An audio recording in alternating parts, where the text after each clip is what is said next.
Hola, ¿qué tal? Bienvenidos y bienvenidas a esta nueva edición de un programa de entrevistas de economía política que se transmite vía Facebook Live en simultáneo por Telesur y Nuestra América TV. Muchas gracias, amigos. Hoy día vamos a tocar un tema muy importante y totalmente invisibilizado, no solamente en esta época de pandemia, sino desde antes. ¿Quién está pagando la gran parte de esta factura, de los efectos de la pandemia, los efectos económicos que ha tenido la pandemia? Pues las mujeres. Si antes de esta crisis ya había una brecha muy desigual de género, pues imagínate ahora. Ahora se ha acentuado estas desigualdades de género en la cuestión económica. O sea, las mujeres están viviendo prácticamente la peor parte de esta pandemia. Y ni qué decir de la economía del cuidado. ¿Ustedes saben lo que significa la economía del cuidado? Pues la mayoría, en su mayoría, que son mujeres, es este gran sector de la población que cuida a ancianos, a niños, a bebés, mientras que otro miembro de la familia sale a trabajar. Eso está totalmente invisibilizado desde siempre. Y ahora, pues, hemos visto gran parte de este sector de la población que se dedica a la economía del cuidado y la necesidad urgente de valorizar esta economía. Para conversar sobre estos dos temas estamos con Verónica Serafini. Muchas gracias, Verónica, por acompañarnos. Ella es economista, especialista en fiscalidad y género, justamente. Eh, Verónica, para empezar la entrevista, cuéntanos cómo ha afectado, tú tienes cifras, tienes estudio, te hemos escuchado en varios foros internacionales interviniendo justamente sobre este tema. ¿Cuánto se ha acentuado estas diferencias de género ahora con la pandemia? Bueno, sí, lo que estamos tratando de hacer es recuperar información, tener información de encuestas que ya se están haciendo en los países, sobre todo iniciando en los países europeos, que fue donde se inició la pandemia y ya lleva varios meses, y en América Latina también se están haciendo encuestas y reportes a través de los registros administrativos de por dónde está afectando de manera particular a las mujeres y por dónde está yendo la agudización de una de desigualdades que a pesar del esfuerzo que hizo América Latina y del periodo de bienestar que vio América Latina en los últimos 10 o 15 años, no logramos erradicar, que es América Latina es una de las regiones más desiguales del mundo, es la región más desigual, y donde no solamente las desigualdades económicas son importantes y persisten, sino también las desigualdades de género que se cruzan con las desigualdades económicas, obviamente. Uno de los problemas es la desigualdad, la menor autonomía económica, los menores salarios, los trabajos más precarios de las mujeres y sobre todo el trabajo no remunerado, que implica a su vez desventajas en el mercado laboral. Y bueno, en esta pandemia se han agudizado, estamos viendo una agudización y lo primero que se vio fue la agudización de la violencia de género por las medidas de distanciamiento, de confinamiento en los hogares, y las mujeres se confinaron, se encerraron con sus agresores. Y a eso se agrega, obviamente, los problemas que se generan de salud mental, que tienen que ver con el aislamiento social, porque el ser humano es un ser social y en este momento estamos más aislados. También tiene que ver con el estrés que genera la pérdida de ingresos y la pérdida de empleos. Es decir, hay muchos factores estresantes que están afectando, además del histórico problema del patriarcado y de la violencia contra las mujeres, que están agudizando los niveles de violencia intrafamiliares. El segundo problema tiene que ver con la agudización del trabajo no remunerado, del tiempo de trabajo no remunerado, que también ya antes de la pandemia había una sobrecarga de trabajo, y eso lo muestran todos los estudios de uso del tiempo en América Latina, en el que las mujeres sobrellevan la mayor cantidad de horas de trabajo no remunerado, tanto trabajo doméstico como trabajo de cuidado, que es atención al resto de los integrantes del hogar. Y la tercera forma en que estamos viendo que se está agudizando la desigualdad es en el mercado laboral. Por un lado, muchas mujeres, la mayoría de las mujeres, trabajan en el sector informal, fueron particularmente afectadas porque no tienen trabajo, no tienen cobertura de protección social, por lo tanto, muchas de las medidas que se implementaron en América Latina no le llegaron a las mujeres porque se viabilizaron a través de la seguridad social, por ejemplo. Así que ese es otro de fueron las primeras en perder empleos, pero a la vez también están sobrerepresentadas en los empleos, en los trabajos que se llaman esenciales, con mucha exposición al riesgo de la enfermedad, de la pandemia. Y finalmente, una tercera vía en el que se está agudizando probablemente la desigualdad, vamos a ver eso con más atención con las encuestas de hogares que se vayan realizando este año, con las medidas de trabajo remunerado en los hogares, con el famoso teletrabajo. Las mujeres, además de tener que estar trabajando en sus hogares y además de que ya tenían una sobrecarga de trabajo, están necesitando combinar ambos en un mismo espacio físico, que sabemos que en América Latina hay un gran déficit habitacional, déficit en calidad de vivienda, por lo tanto, probablemente esto no solamente sea una cuestión de combinar tiempo de trabajo remunerado con no remunerado, sino también de calidad de vida, en el sentido de que tiene que hacer todo en un mismo espacio con los niños, las niñas, las personas dependientes, con el estrés de la pérdida del empleo, y el estrés, y acarreando lo que ya veníamos teniendo antes, que es una mayor precariedad del empleo, mayor desempleo. La evidencia indica que en todas las crisis anteriores las mujeres han sufrido de manera particular las consecuencias. Estamos hablando de la crisis financiera del 2008, de las crisis de la deuda en América Latina en los 90.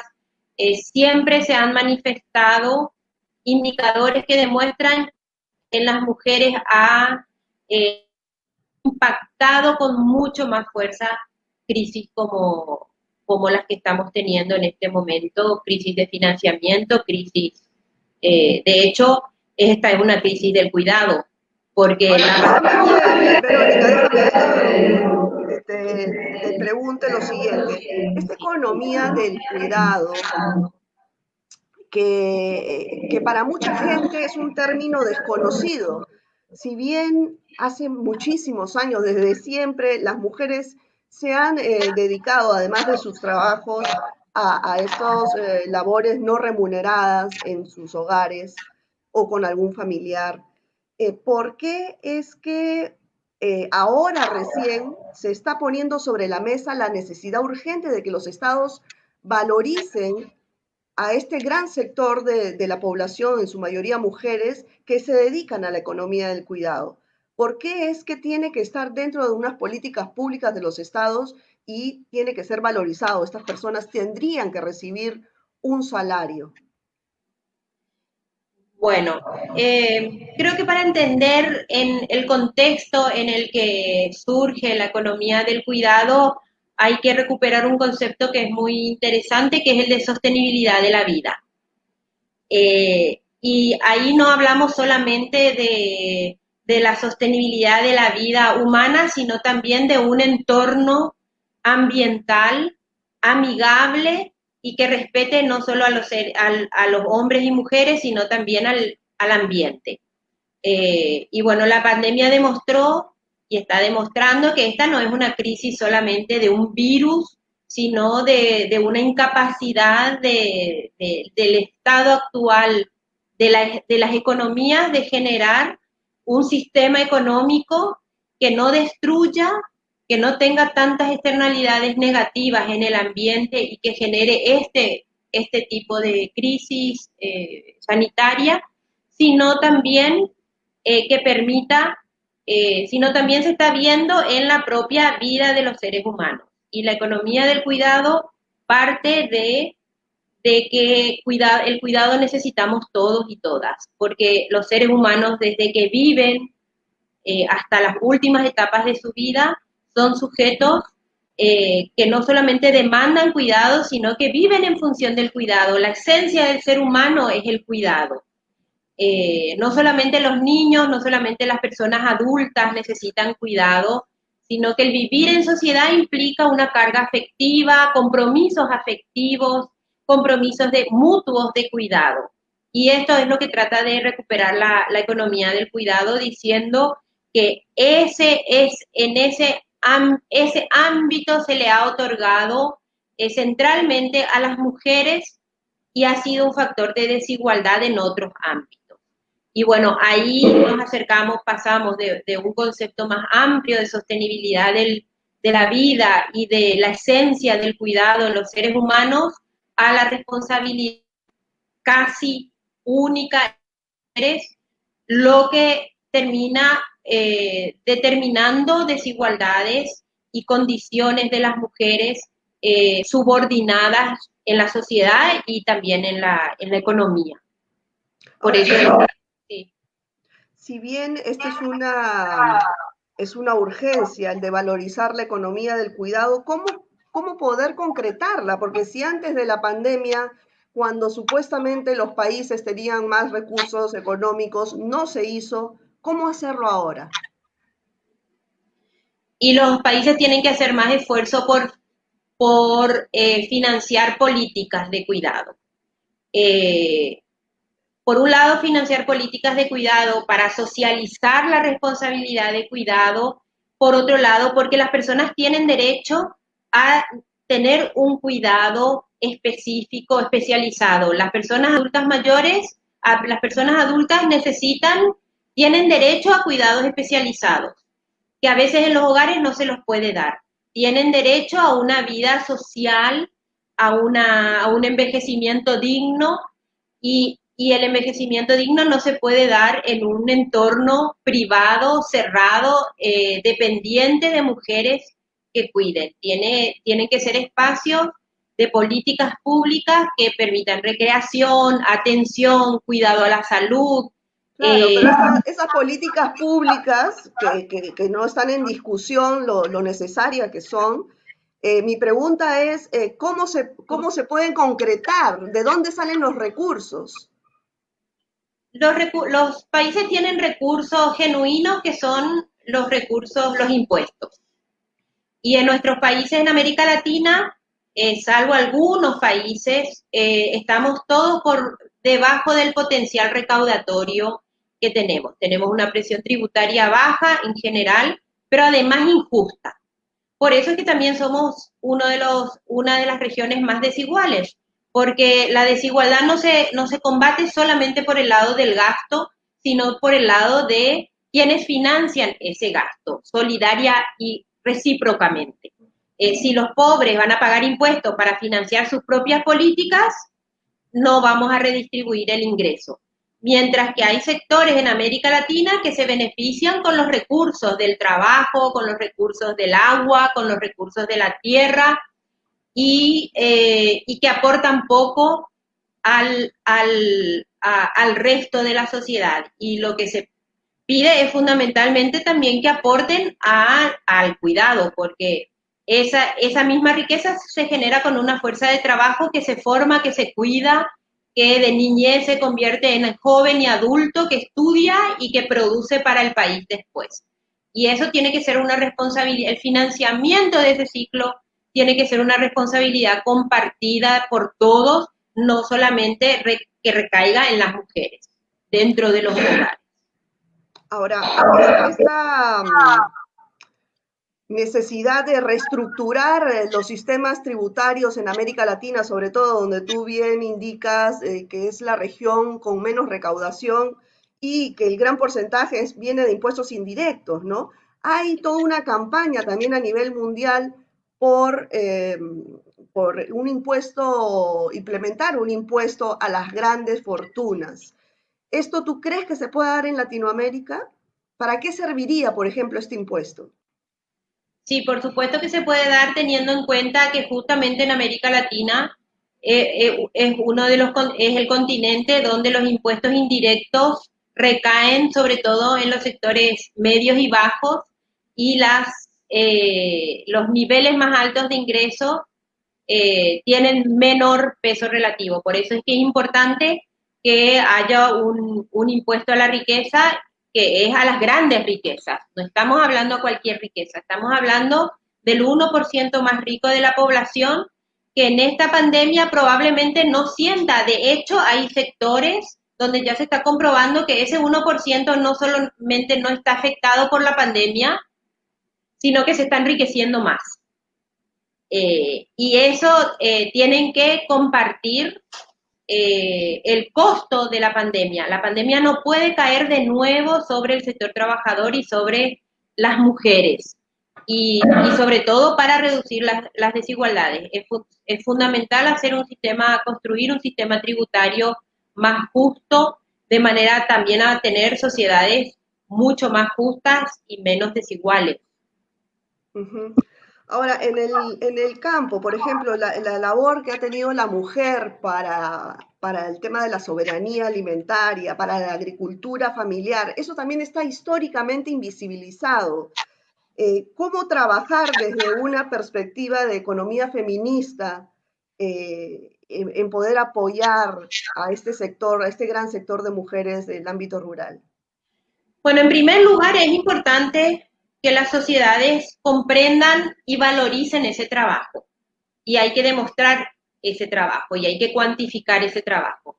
Algunos países a través de sus cuentas nacionales están haciendo el ejercicio, es un ejercicio complejo porque la economía, las políticas económicas y las estadísticas económicas han sido mucho menos permeables al género, entonces es más difícil conseguir datos desagregados por sexo en las cuentas nacionales, pero se está haciendo el esfuerzo, se llaman cuentas nacionales de transferencias de tiempo, y en los países que ya han terminado esos estudios, el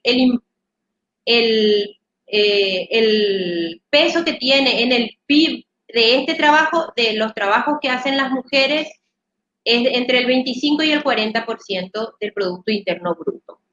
Entonces, esos datos nos muestran o cuantifican la importancia del trabajo no remunerado de las mujeres y en particular en la agricultura familiar. Creo que eso es lo primero que tenemos que conseguir que las sociedades entiendan y que se valorice. Y lo segundo, obviamente, es políticas de apoyo. Eh, eh, no hay políticas, las políticas no surgen por el altruismo de los políticos, surgen porque hay una demanda social de políticas. Y esas demandas sociales los movimientos feministas están pidiendo que se mida, están solicitando políticas, no solamente el movimiento feminista, sino también los movimientos campesinos y las mujeres campesinas que están dentro de esos movimientos están haciendo el esfuerzo porque no solamente porque se mida, sino que haya políticas dirigidas a garantizar que esos trabajos se vean y se premien en términos de políticas económicas. El trabajo que no se ve es un trabajo que no se remunera. Así es. Hay muchas mujeres trabajando en la agricultura familiar sin remuneración. Yo te escuché hace unas semanas en una intervención en un foro internacional que decías que se había retrocedido 40 años con esta pandemia en relación a que se estaba tratando desde los estados, se estaba tratando de ver o de girar la economía en torno al crecimiento del PIB y no al del empleo. Eh, Cuéntanos un poquito más sobre esto. ¿Por qué tú consideras que hemos retrocedido 40 años aproximadamente? A finales del siglo pasado a finales de los 80 ya se empezó, digamos, fue antes, pero en los 90 eh, empezamos desde la economía, quedó claro que la idea de crecimiento del producto o del PIB no es un buen indicador del desarrollo ni del bienestar de las personas. Y se hizo el esfuerzo, inclusive hay conceptos, hay organismos internacionales que propusieron, por ejemplo, el concepto de desarrollo humano. El Programa de las Naciones Unidas para el Desarrollo propuso el concepto de desarrollo humano como una visión mucho más ampliada de lo que debería medirse en una economía. Hoy estamos viendo que después de la pandemia se revaloriza de nuevo un concepto que es el de reactivación económica y el del PIB. Cuando ya sabíamos desde el siglo pasado que el hecho de que crezca el Producto Interno Bruto no significa que mejore el bienestar de las personas.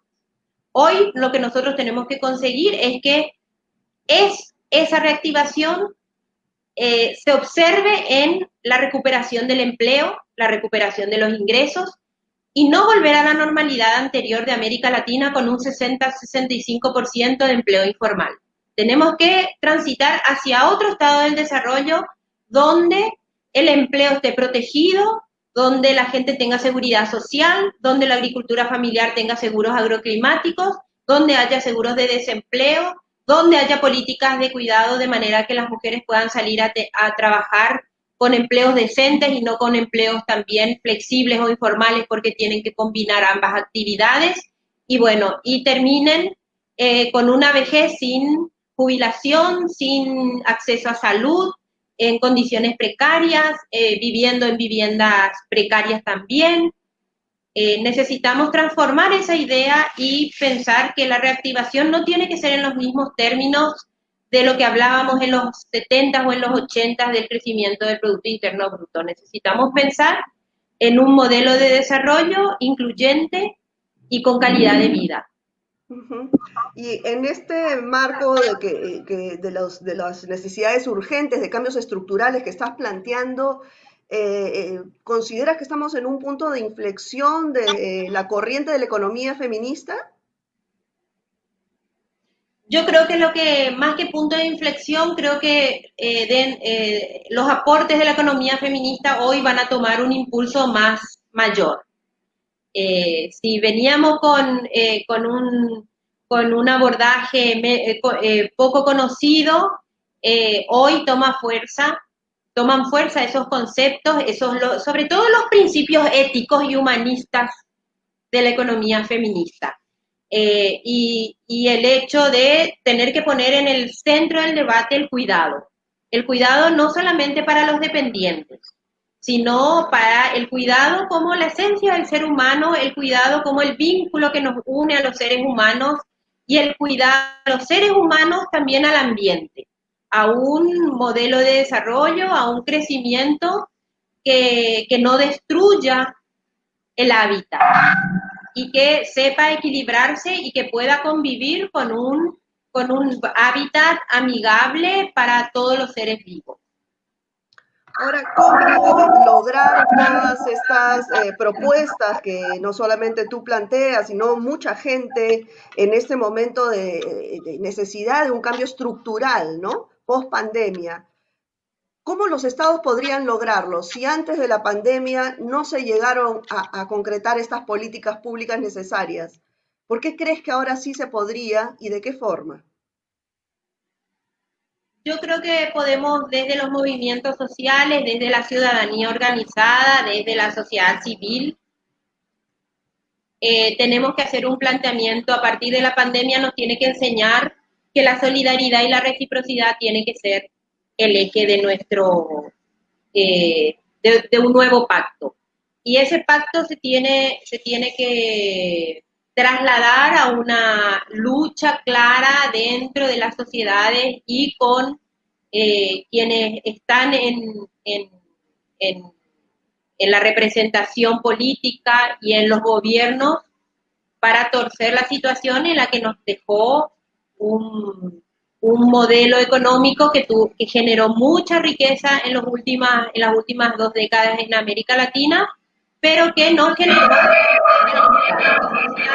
y ahí es donde tenemos que apuntar desde las organizaciones sociales, demandar políticas públicas y ejercer un contrapoder a las élites que probablemente van a querer mantener el status quo porque ahí se sienten cómodos y sobre todo por los privilegios que tenían antes y que se vio que la pandemia, que expuso la pandemia las grandes desigualdades en términos de calidad del empleo, de acceso a protección social durante la pandemia, de acceso a salud, a empleos decentes, quienes no pudieron aislarse, quienes no pueden seguir, quienes no pudieron y quienes para aislarse tuvieron que inclusive pasar hambre. Así es. Es decir, es imposible regresar a la antigua normalidad. Es inviable, digamos. Es inviable. Podemos volver y hay un gran riesgo de vuelta, pero es inviable para nuestras sociedades, inviable en términos económicos, sociales, ambientales y también políticos, por las crisis que pueden haber, crisis políticas y crisis de gobernabilidad. Así es. Bueno, muchas gracias, Verónica, por tu participación, los criterios, los términos que has comentado respecto al tema de la economía del cuidado son tan importantes, urgentes, como dije al principio de esta entrevista, de que los estados valoricen esta economía del cuidado, ¿no? Muchas gracias, Verónica. Ella nos ha acompañado desde Asunción, economista, especialista en fiscalidad y género desde Asunción, en Paraguay. Y bueno, hasta una próxima oportunidad. Muchas gracias. Gracias a vos, Verónica. Un saludo. Chao. Bueno, amigos, con ustedes hasta una próxima entrevista el próximo jueves sobre un tema que les interese a todos los latinoamericanos y las latinoamericanas, temas de economía política de interés de ustedes. Bueno, hasta la próxima. Gracias. Chao.